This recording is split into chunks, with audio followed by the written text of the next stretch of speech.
Chapter 7 and my name is Preeti Tiwari. In this video I am going to tell you a right approach to solve puzzles for SBI PO, IBPS PO and for all banking exams. So let's start the video without wasting our precious time.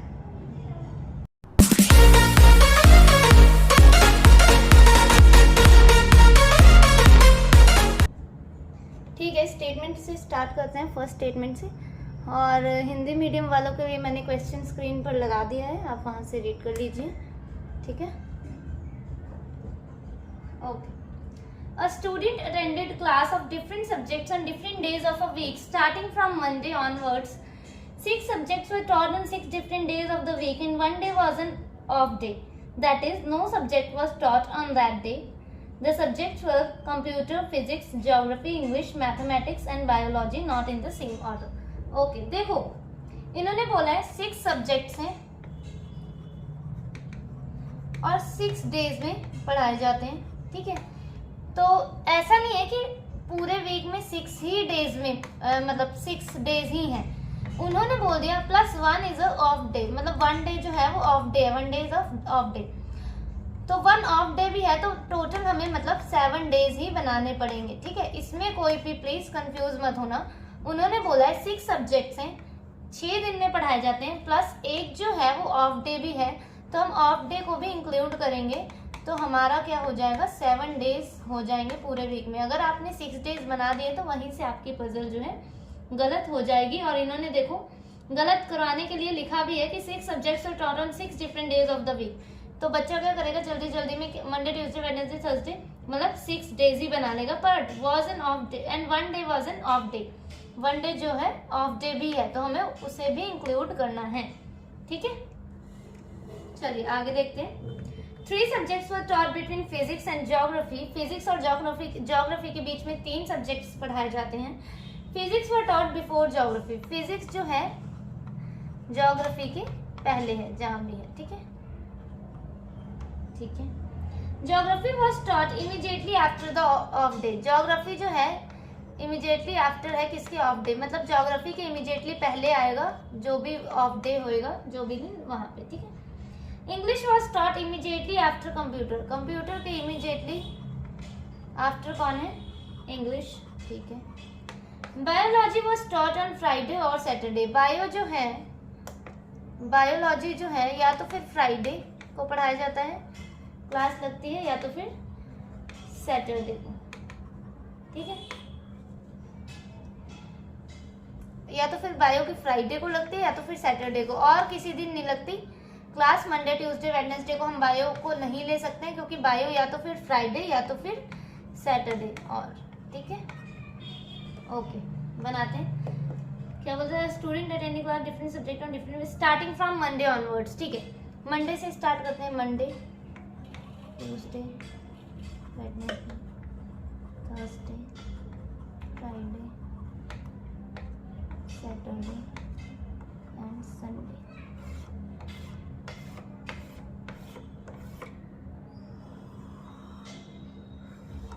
ठीक है, physics और geography से ही start करते हैं। देखो क्या बोला है, 3 सब्जेक्ट्स हैं, किसके किसके बीच में, फिजिक्स एंड ज्योग्राफी के बीच में। देखो फिजिक्स और ज्योग्राफी के बीच में 3 सब्जेक्ट्स पढ़ाए जाते हैं। ठीक है, तो जब 3 सब्जेक्ट्स वहां पढ़ाए जाते हैं और ज्योग्राफी के इमीडिएटली जो ऊपर आएगा वो ऑफ डे आएगा। ठीक है, तो देखो अगर मैं फिजिक्स को यहाँ लेती हूँ, फिजिक्स अगर यहाँ पे ले लिया तो 1 2 3 ज्योग्राफी यहाँ आएगा। ठीक है, ज्योग्राफी यहाँ आएगा।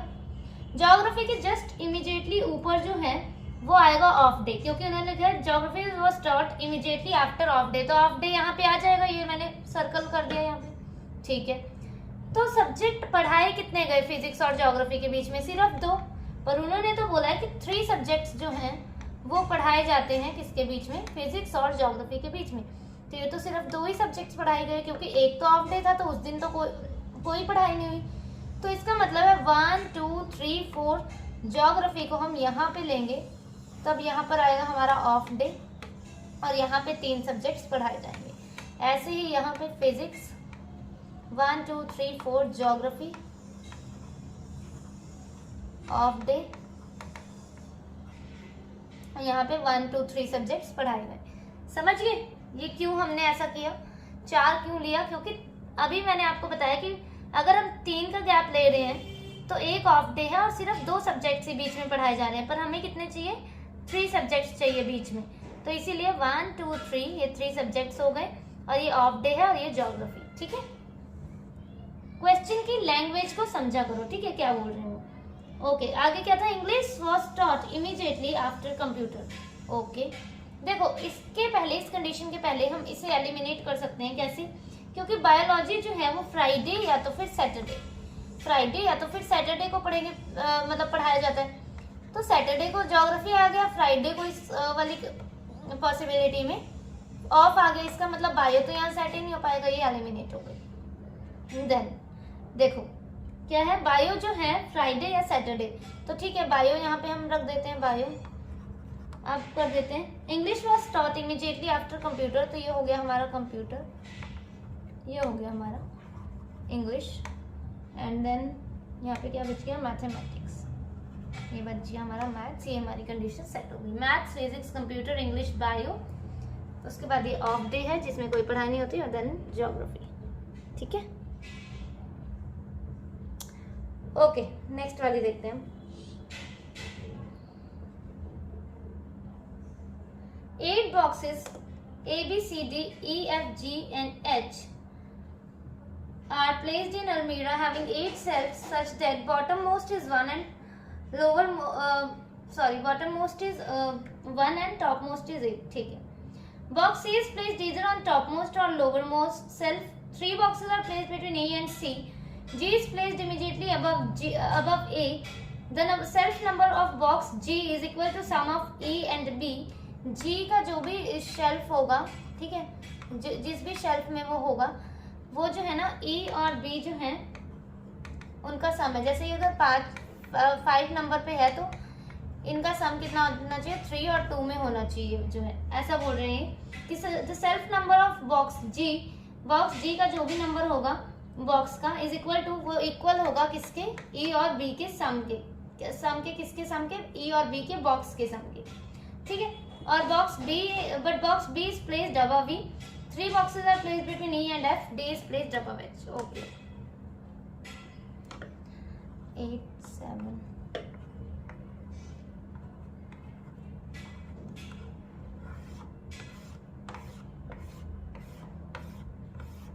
C जो है क्या बोल रहे हो? इधर टॉप मोस्ट या तो फिर बॉटम। तो ठीक है, एक जगह टॉप में रख दिया हमने और एक जगह बॉटम में रख दिया हमने। 3 बॉक्सेस हैं A और C के बीच में, तो रख देते हैं 1 2 3 A, 1 2 3 A। G is placed immediate above A। ठीक है, G is placed immediately above A रख दिया हमने। अब G का कितना है? देखो बॉक्स का नंबर, G का बॉक्स नंबर कितना है? E है, 5 है यहाँ पे।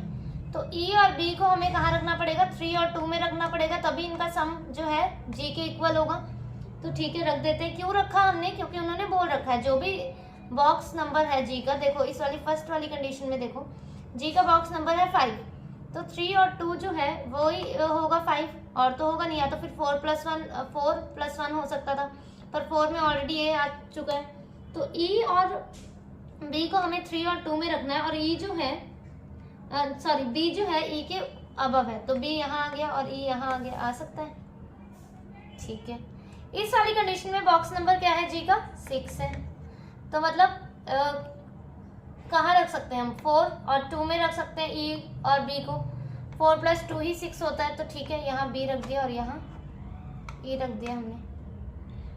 3 बॉक्सेस हैं किसके बीच में? E एंड F के बीच में, तो 1 2 3 F यहाँ आ नहीं सकता, गलत। कैसे? 1 2 3, यहाँ ऑलरेडी G बैठा है, तो F आ सकता है, F तो आ नहीं सकता। 1 2 3 F। ठीक है, D is placed above H, D जो है above H है। C D F G A B E H,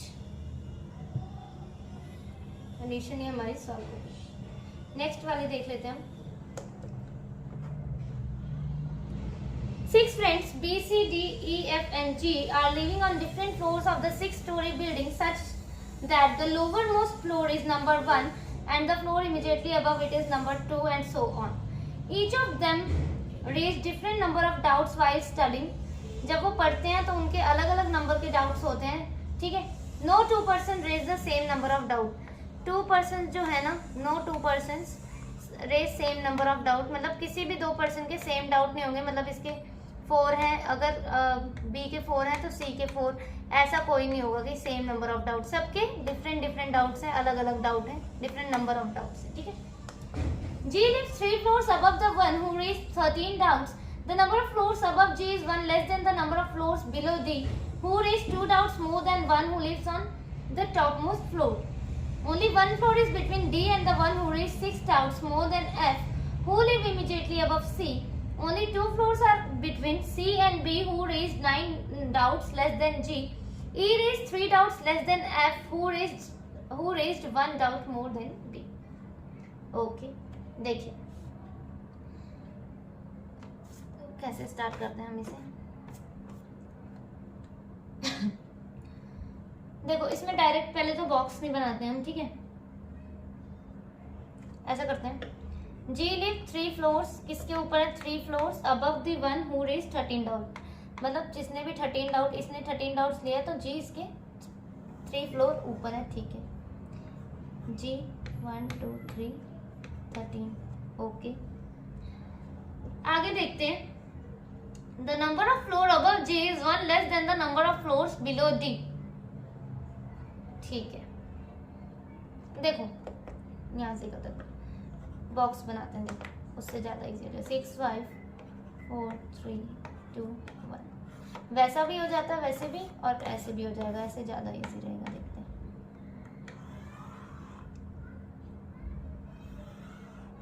देखो जी 1 2 3 यहाँ आ जाएगा 13, ठीक है, क्योंकि जी किसके ऊपर है 3 floors above the one who raise 13 doubt, तो यहाँ पे रख दिया एक जगह जी 1 2 3 13 यहाँ आ सकता है। एक कंडीशन और बन सकती है हमारी, जी 1 2 3 13, ठीक है। ये 3 पॉसिबिलिटीज हमने बना दी, जी 13 जी 13 जी 13, ठीक है। आगे देखते हैं, number of floors above G is 1 less than, G के ऊपर जितने भी फ्लोर्स हैं वो एक कम है किसके फ्लोर से, less than the number of floor below D, मतलब कि बिलो डी जो है +1 होना चाहिए। जी के ऊपर वाले फ्लोर्स गिन लो, उसके बाद डी के नीचे वाले फ्लोर्स में +1 कर दो, समझ रहे हो। जी के ऊपर कितना है, एक भी नहीं है, तो डी के नीचे कितना होना चाहिए, +1 बोला है तो ठीक है, डी के नीचे 1 होना चाहिए, तो 1 डी यहाँ आ गया, ठीक है, 1 लेस हो गया ना। जी के ऊपर कितना है, 1 है, तो डी के नीचे +1 बोला है तो 1 + 1 कितना हो गया, 2 हो गया। समझ आ रहा है आपको। ये देखो, नंबर ऑफ फ्लोर अबव जी, जी के ऊपर जितने भी फ्लोर है वो एक कम है डी के नीचे जितने भी फ्लोर है। तो जी के ऊपर देखो यहाँ पे तो 1 भी नहीं था, तो ठीक है, डी के नीचे इसका मतलब 1 हो गया, तभी ये सेट हो गया। जी के ऊपर कितना है, 1 है, तो अब डी के नीचे कितना हो जाएगा, 2 हो जाएंगे, क्योंकि तभी ये 1 कम होगा, -1 है ना, तो ठीक है 1 2 डी यहाँ हो जाएगा।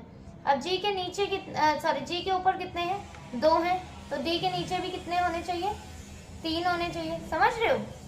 देखो जी के ऊपर कितने हैं, 2 हैं, तो डी के नीचे कितने होने चाहिए, 3, तो 1 2 3, यहाँ तो डी आ ही नहीं सकता क्योंकि ऑलरेडी जी बैठा हुआ है, इसका मतलब ये गलत हो गया। ये क्या बोल रहा था कि नंबर ऑफ फ्लोर्स अबव जी जो है 1 लेस है जितने भी डी के नीचे होने चाहिए। तो आप ठीक है, आपको जी वाली कंडीशन पता थी, जी वाले ऊपर से गिन लो कि कितने फ्लोर्स हैं, उसके बाद डी के नीचे उतने ही प्लस कर दो फ्लोर, ठीक है।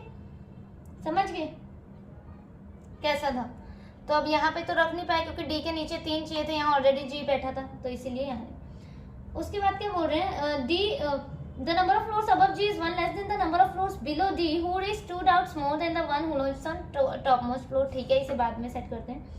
1 floor is between D and the one who raise 6 doubts more than F who lives immediately above C, F जो कि इमीडिएटली अबव है सी से, ठीक है। 2 फ्लोर्स है सी एंड बी के बीच में, who raise 9 doubts less than G, E raise 3 doubts less than F who raise 1 doubt more than B, ठीक है।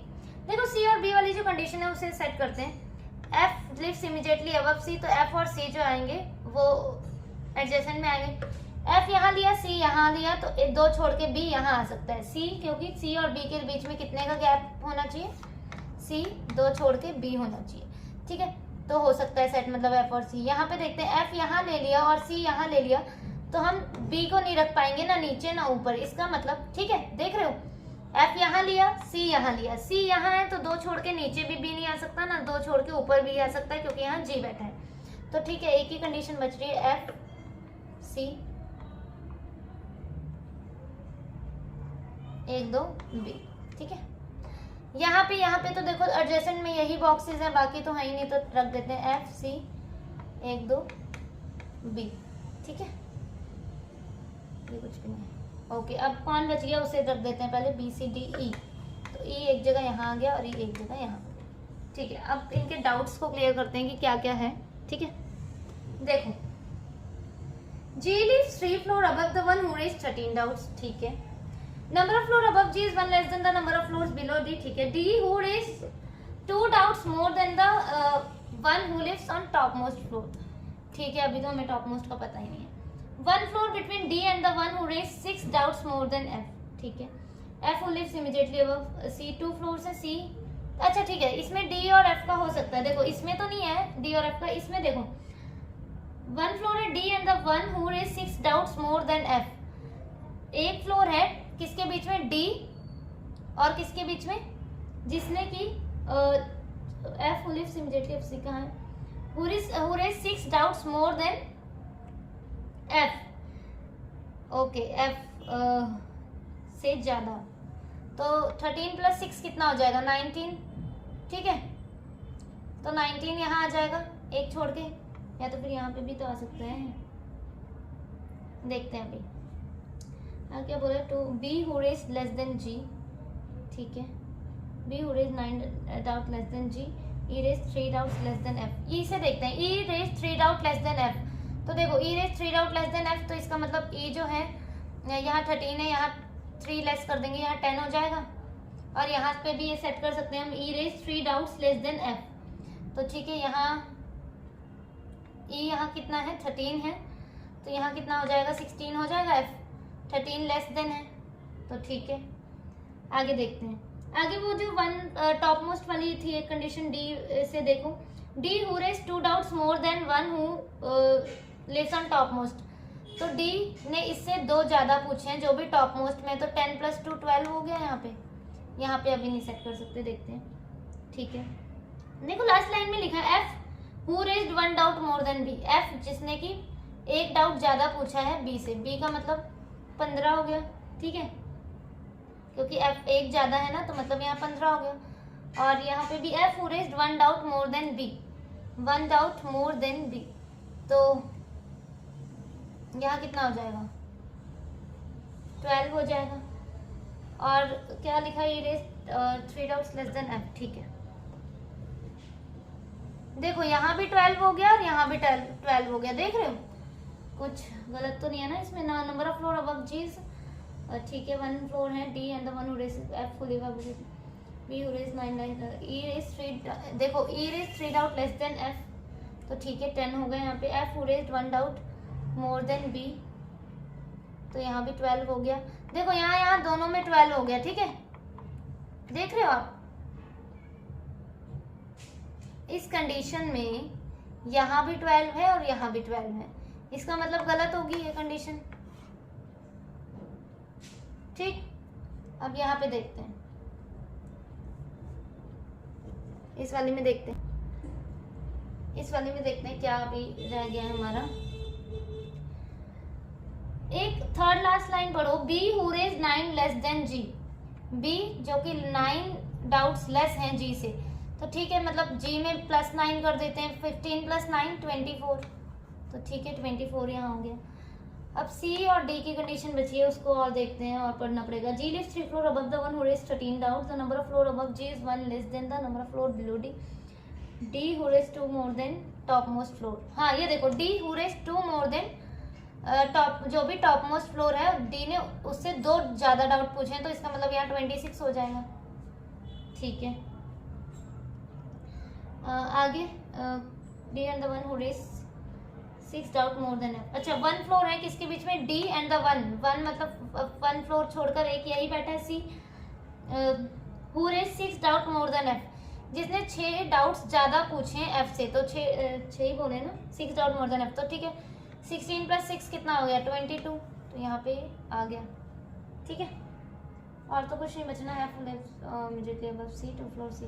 ठीक है, ये कंडीशन अब यहाँ पे सेट होगी, G24, F16, C22, E13, D26, B15। इसको मैं एक बार और क्लियर कर देती हूँ आपको, ये जो डाउट्स वाला है। देखो क्या है, यहाँ से स्टार्ट करते हैं, लास्ट लाइन से स्टार्ट करो कि यहाँ पे अभी हमारा 13 आ चुका था, E के पास 13 था, तो ठीक है, E raise 3 doubt less than F, F से इसने 3 डाउट्स कम पूछे हैं, तो मतलब F +3 कर देंगे तो F का हमारा 16 आ गया। उसके बाद लास्ट लाइन में लिखा है कि F who raised 1 doubt more then B, F जिसने B से ज़्यादा B से ज़्यादा डाउट पूछा है, तो B 15 हो गया हमारा। उसके बाद क्या था, हाँ D और 24 वाला था कि कौन सी कंडीशन थी यार, 1 for D and 1 or 2 B, हाँ B और G वाली एक कंडीशन थी, है ना, कि B जो है 9 डाउट्स कम है किससे, G से, तो यहाँ 24 आ गया। अब जब ये टॉप मोस्ट वाला हमारा निकल गया है, तो टॉप मोस्ट उन्होंने क्या बोला, D जो है, जो भी टॉप मोस्ट फ्लोर में है, जो D उससे 2 डाउट्स ज़्यादा पूछ रहा है, तो यहाँ पे 2 ऐड कर दिया। और ये 1 फ्लोर वाली जो भी कंडीशन थी, D and the one who raised F जो है F से 6 डाउट ज़्यादा पूछ रहा है, D और C के बीच में जो भी, मतलब एक फ्लोर है, D और C के बीच में एक फ्लोर का गैप है, और C जो है 22 है, क्योंकि F से वो कम, F से 6 ज़्यादा है, सॉरी कम नहीं है, तो ये सॉल्व होगी हमारी। ठीक है, तो ठीक है, ये थी आज की हमारी video, and you can join my Telegram channel, और जो भी आपके डाउट्स होते हैं आप वहाँ पर पूछ लिया करो, ठीक है, मुझसे। और बैंकर्स एवेन्यू से ही है, आप सर्च करोगे मिल जाएगा आपको, बैंकर्स एवेन्यू, ठीक है। Okay, thank you for watching the video.